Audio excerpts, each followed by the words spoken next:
everybody, and welcome back to the 12 Days of ComiXmas, the video series where we talk about comics and comic-adjacent things with a holiday spin. And this year I am doing it in partnership with Fallout for Hope, raising money for St. Jude's Children's Research Hospital, which, as of writing the script, we were already at $30,000 in donations, and I'm pretty sure it's already higher than that. So Fallout for Hope is going hard this year. And in this episode, I thought it would be very appropriate to revisit something I've covered on this channel before, and that is the Mighty Marvel Superheroes Cookbook. You may recall fine treats such as mixing ketchup and peanut butter on celery. Not exciting enough for you? Add some deviled ham. You can make raisin cake by physically shoving raisins into a piece of bread. There's a recipe for eating directly out of the fridge. There's a recipe for frosting that's so bad the previous cookbook owner tried to warn us away from it. Today I'm looking at the cookie section. Cookies are always a great delight during the holiday season. Everybody likes them. If you don't like cookies, I don't know, man. Comment down below if you don't like cookies. I genuinely want to know why. But without further ado, let's go to the kitchen. Alright, we are in the holly jolly festive kitchen, and we are all prepped to make some Christmas cookies, or even Hanukkah cookies. I think Hal Jordan and the Thing are canonically Jewish. You could bring Thing cookies to your Hanukkah gathering to go with the gefilte fish. And a few cookies that I considered making but ultimately passed on. I was very curious how these raisin cookies would end up working, considering how it's just raisins, peanut butter, and condensed milk. I'm not sure how that's supposed to magically become a cookie rather than just a strange pile of sludge. There's also a gingerbread cookie that I thought would be very seasonally appropriate, but the recipe was basically just follow the instructions on the bag of gingerbread mix. So instead, I've got a pair of cookies picked out that I think will be very fun to decorate. First, we're going to be following the basic cutout cookie recipe, and in both of these recipes, I'm going to be replacing the margarine with actual butter because I don't use margarine, and I don't want to go to the store to buy margarine just to make weird cookies, so we are going to use butter. I'll be making a second alteration to this particular recipe, and that's because I'm using all-purpose flour instead of cake flour, and this will change the texture. Cake flour has less protein in it, so it's gonna be a fluffier cookie. It's gonna have a soft and light crumb. I do think that the all-purpose flour might actually help the cookie hold up to decoration. It's not gonna be quite as soft and mushy, I guess, is the way to describe that. So I've let our butter come to room temperature first since we're going to be creaming it. The previous cookbook owner, who I feel a great kinship towards since we share a name, had noted that she made coconut raisin cookies. I am not going to do that because that sounds terrible, especially when you combine that with the lemon pudding and licorice like we're supposed to with the Thing cookie. But without further ado, so first we have our half a cup of softened butter.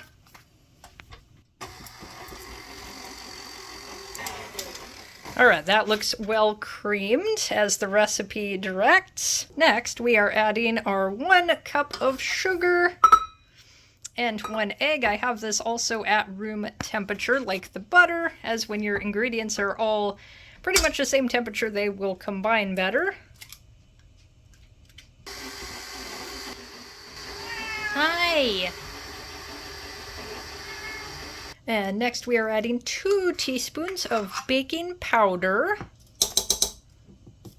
Next we're doing 2.5 cups of flour. We were supposed to actually sift all the dry ingredients together, but I figure all the dry ingredients are ending up together eventually. 1 cup. 1.5 cups. 2 cups. Let's mix it and see how this looks. It does kind of feel like a lot. Starting to come together. Are we making scones or cookies? I hope these don't end up too brick-like. I mean, that's a lot of flour. Are you sure? No, I'm not sure. This cookbook has a recipe for eating directly out of the fridge. I don't know if we're not looking at high standards here. Maybe did we forget something? Well, we are gonna eventually add milk, and there's a little bit of vanilla, so we'll just see how the milk. We should have put the milk and the vanilla in there already. This has got a little bit of a biscuit. We're still texture. like a half a cup of flour short, and this is what this looks like. Let's see, we could wait on the half a cup and see what it looks like after we add the milk and the vanilla. Yeah. Also, there's half a teaspoon of salt. That's gonna fix everything. We just need the salt and it'll be better. That will definitely cream it up, sure. And now we're doing half a cup of milk. That might actually fix it. And this is interesting because I feel like I don't see milk often in cookie recipes.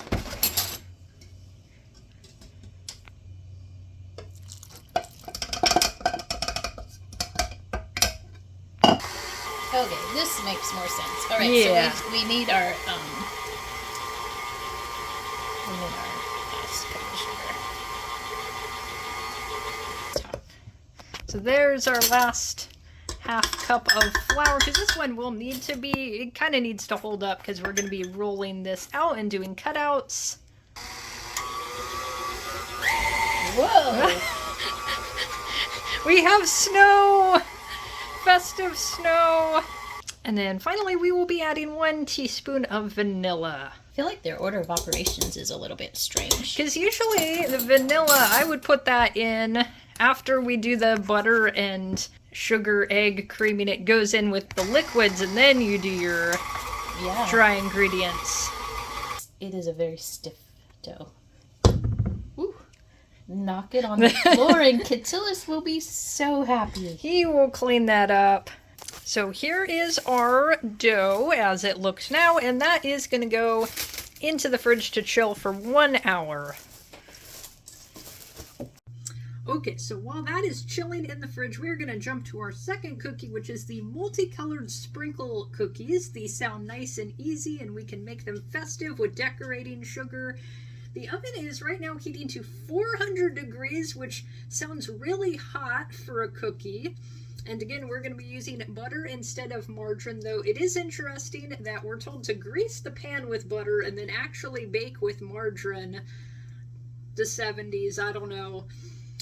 I do notice we're going to be fully melting the butter as opposed to just softening it. And the temperature of your baking fat of choice and the state it's in, it's going to affect the spread of the cookie. So because we have fully melted butter, we might be getting a very flat and very wide cookie, which combined with the high baking temperature kind of scares me, but we'll just see how it turns out.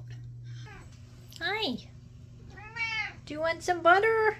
Alright, so our butter is fully melted and we're going to let that sit just for a little bit before we add in our eggs so we do not create scrambled egg cookies. Alright, so next we are going to be adding 1 cup of sugar, and that should help to bring down the temperature of our butter. Now we've got a nice delicious wet sand texture. This would be great for scrubbing your face. Little face scrub. Okay, what else do we put in? Next we're doing 1 teaspoon of lemon juice. And then next is going to be 2 tablespoons of milk. I didn't ask whether it mattered what kind of milk. Did they say whole milk? That's or actually anything? a good question, because if this is... Maybe since this is the 70s, it is by default whole milk, so I might be unintentionally making another alteration. We're using reduced fat 2% whole foods. 2%. Kind of like an icing. It's very icing-like. Okay. And then lastly, well, the eggshells add extra calcium. And lastly, we're going to be adding the egg, which this one, like in the previous recipe, has been sitting out, so it is at room temperature.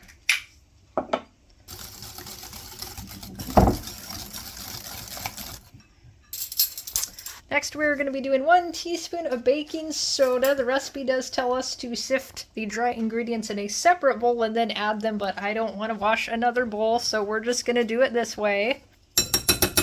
And finally, we are adding 2 cups of flour.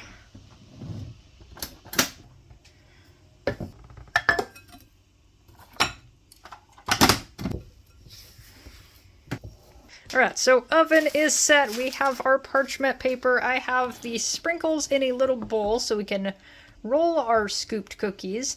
We are being directed to drop the batter by the tablespoonful, and this cookie scoop is a little bit larger than that, and we are going to be filling them very generously. Even so... Want to drop those in there? Oh, yeah.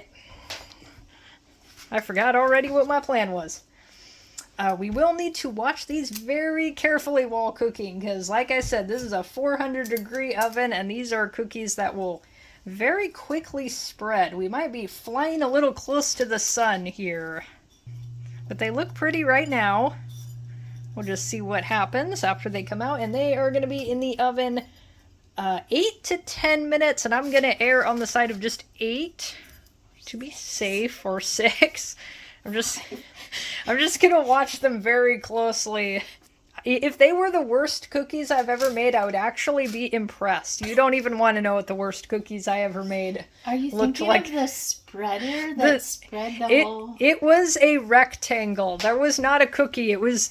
I misread a ginger cookie recipe, and it was... I confused the flour with the sugar. It's a long story. It was a disaster. Kind of wish I had a picture, but also it just brought shame upon the household. Also, the recipe says it's gonna make 36, and I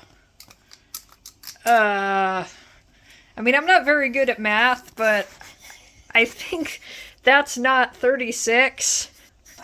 Alright, so definitely get that lemon. we taste tested some of the cookie dough, and we got some good flavors going on here. You can see this is maybe a little larger than a tablespoon.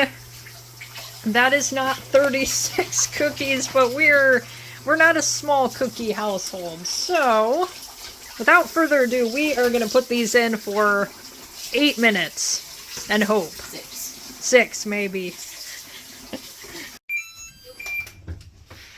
Alright, so nothing has exploded. Nothing is on fire. Those look underdone. We're at 6 minutes, so let us... We might have been a little overly cautious. Let's do 4 more. So while those ones are baking, I've actually taken the other batch and I've kind of shrunk them down a little smaller. This is a little closer to what the recipe directed. This is going to give us a better idea of the intended result rather than our gigantic cookies of this household. So here are larger of the cookies. They didn't brown very much on top, but we did peek underneath and it's getting brown on the bottom. They might just be very poofy, pale cookies. These might also flatten a bit. As they cool, they will slowly deflate. And so next we are going to put in the smaller of the batch. So this is the smaller batch, and they are still pretty pale after 8 minutes. I might maybe give them a little bit longer. Let's see, let's put those in for just a couple minutes longer. They definitely did not incinerate like we were anticipating. They also didn't spread at all as much as we were anticipating. They only spread a little bit. So we're gonna give these guys 2 more minutes.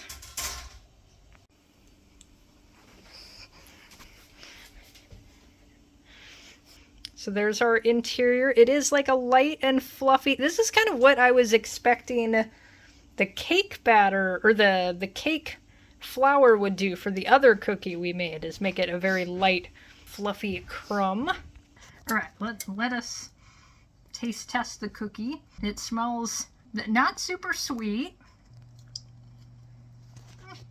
I really like the texture that comes from the sugar on the cookie. That gives it a really nice crunch. They're not overwhelmingly sweet. I almost would like a tiny bit more lemon, because that would be really nice. Maybe if you decorated it with some yellow or white sprinkles to have a very nice lemony cookie. Where's your vote on the... I think they're kind of muffin-like. They are kind of muffin-like. That was our next batch. So next batch is out, and again, they're very pale. I'm kind of wondering if the milk is the reason they're coming out very pale, and maybe the reason they didn't spread as dramatically as we were expecting. But right now we're actually going to drop, actually I'm going to turn that off and do it like that. There we go. We're going to switch that to 350. Tell the oven to shut up. There we go. And we're just going to let that temperature drop for our next batch of cookies. Alright, let's taste test one of the cookies from the smaller batch. Let's get into some better lighting here. These ones also spent proportionally less time in the oven. They got a little less brown on the bottom. Let's see how this one turned out. And then those little ones, those were the second batch with the smaller cookie. This is a better cookie. Mm-hmm. This one has more of a chewy texture, which is what I look for in a cookie. And it contrasts well with the crunch on the outside. The sprinkle gives you that crunch. Alright, so we are set up for the rolling out of our now chilled dough. We're going to prep our surface with some flour. We've got a round cookie cutter that I'm going to use for the Spider-Man design. And then I've got these gingerbread men that look close enough to Spider-Man. So we're going to cut out some of those. And I'm thinking for our scraps of the dough, we're going to try to make the Thing out of those, because he's very lumpy. And so lumpy as an end result would actually be a good thing there. So we're going to start rolling these suckers out. Maybe we chilled the dough a little too well. It's adhering. To just put a bit more flour on that rolling pin, because this dough is sorry. Jump scare to the viewers at home wearing headphones. Sorry about that. Hi, Claudia. Here, let me move the pans further out of the way. So the recipe just says very thin and flat. So not super helpful. I think we are just about there. Not that thick. Start cutting out our shapes. Might need a spatula or something for this. It is very sticky. It is very sticky. The recipe specifically says pancake turner, but I think that's a spatula. It's sticky. Can rub these a little bit in our flour. You're definitely gonna need some more flour. I don't know if I'm helping or just making a mess. It's kind of already a mess. What shape were we going for? I mean, I was hoping for Spider-Man, but it could be the Thing. You seem to have added some anatomical parts.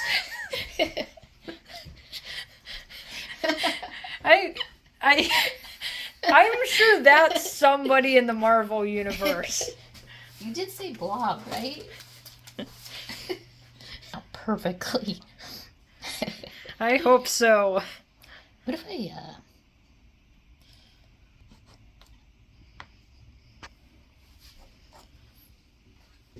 Oh my goodness. I think this dough needed more flour. Which is funny, because this is the one we thought maybe it was like, this is too much flour. Oh my gosh. Yeah, that's pretty something. I mean, granted, that's a weird shape to start. It is a weird shape to start. Okay, well, we could just pick it up and add flour and re-roll it. Maybe, I don't know. And if the gingerbread man, Spider-Man thing is just not gonna work, we could just stick with the round that seems to be faces, because that might easier. be the best we can do here. Roll Re-roll. and add some flour to this. because the circles were not hard to do, but the Ninja cookie cutter. We're gonna test one of these again.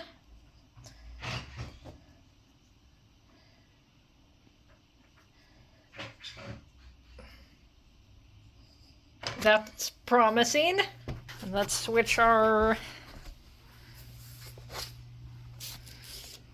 Switched my tray order.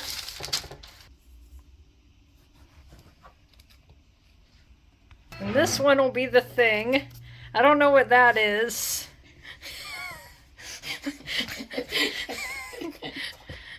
But I do know what that is. This is where the black icing comes into play, because the thing might be wearing a little Mickey Mouse hat. There we go. We have some abstract shapes. Okay, there. This one is also the thing. Alright, so these are going into the oven. I'm gonna say 10 minutes. And we're just going to do one batch at a time, so if something catastrophic happens, we will know to adjust for the second batch. Alright, and then we're going to just open, make sure it's flat, and then just kind of brush it out. Looks like we're pretty good. I don't see any crazy wrinkles. I think the bottom stayed in place. Boy.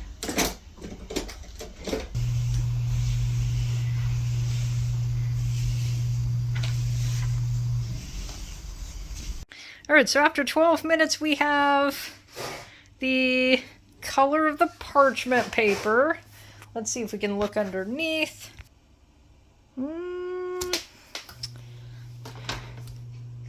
Oh, that is a weird texture. I'm hoping that maybe the flour substitution wasn't a bad idea. They have kind of a weird... bubbliness. Maybe just a tiny bit more time. Maybe a little bit more. Okay, 2 minutes later, and they look exactly the same. So I'm just gonna say they are done, and we're gonna put our next batch in. Alright, so trying one of these unfrosted... This might be the most boring cookie I've ever had. It's like maybe closer to a pancake in texture. Not a lot happening with flavor. And it tastes exactly how it looks. It's beige. And that's what it has going for it. So hopefully once we cover this with various frostings and jams, it'll actually get a little more exciting than its current state. Alright, so we will be using a raspberry jam for our Spider-Man body and faces. The recipe called for, or their suggestion for decoration was strawberry jam and licorice. And while I like black licorice because I'm a maniac, I think it'd be weird on a cookie, though I don't know if it would make these any worse or any better or anything at all, because these cookies are just nothing. They're the most nothing cookie I've ever had. And we are switching to raspberry jam because if I went with strawberry, one of my taste testers would require an ambulance. So we are not going to do that. Creating more of like a bloody carnage kind of image. This is why I don't do like fanciful decorated cookies very often, because usually it's kind of a disaster.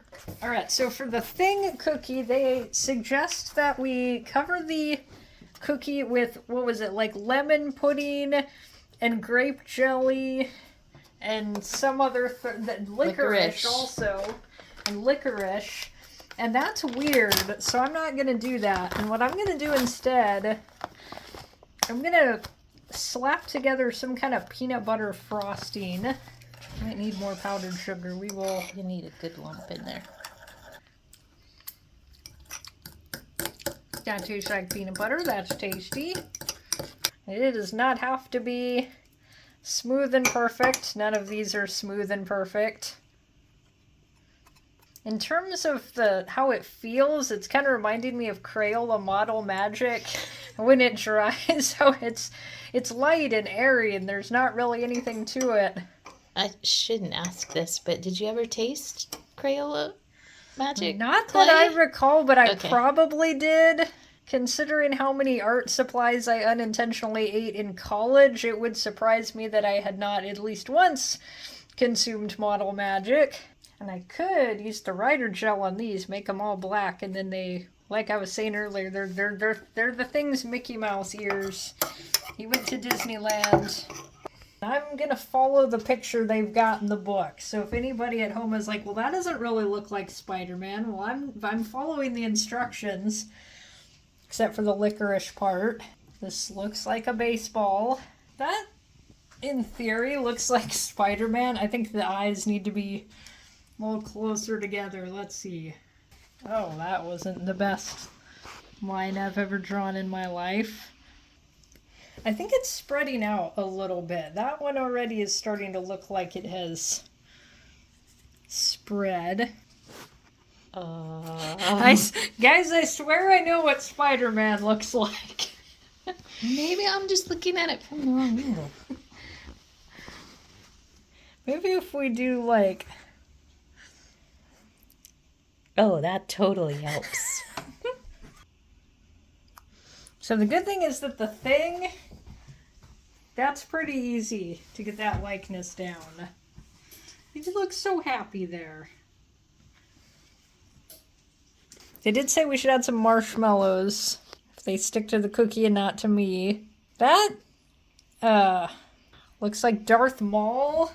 I swear I know how to make cookies that look good, I promise. This whole cookbook series that I've done has not been a very good indication of my cooking and baking skills. So I'm thinking I'm just going to create the idea of Spider-Man with the eyes and the little spider logo on the chest. Well, that's, this is the masterpiece I've created. Now let's see if they taste as good as they look. I don't want to get it on the Christmas quilt. Don't want to accidentally drop it on Claudia. So maybe she wouldn't mind. Taste Tester 1 is making a face. I'm gonna need a milk. Okay, we're gonna eat this Spider-Man who's in the process of melting. The flavor I'm getting mostly just is the jam. The cookie is just there, existing, taking up space. That it doesn't have a lot going on for it. It is very chewy. We're getting reports that it's very chewy. Taste Tester 3 is reporting a moderated flavor profile. Okay, so the final vote on these cookies is they're probably not going to be entering our rotation of holiday treats. There's a lot of chewing. There's not a whole lot of flavor. The peanut butter frosting turned out good, which was my recipe and not anything the book told me to do, so that kind of tells you something. But I hope you enjoyed watching this adventure and are feeling inspired to make your own favorite treats, maybe not necessarily these particular ones. And remember to check out the links in the video description below. I've got my Tiltify link where you can donate to St. Jude's. And remember that for a $5 donation, you can get the official 12 Days of ComiXmas coloring book. I just realized the icing made my teeth black. That's probably a little horrifying to look at. But thank you all for watching, and I'll see you in the next episode.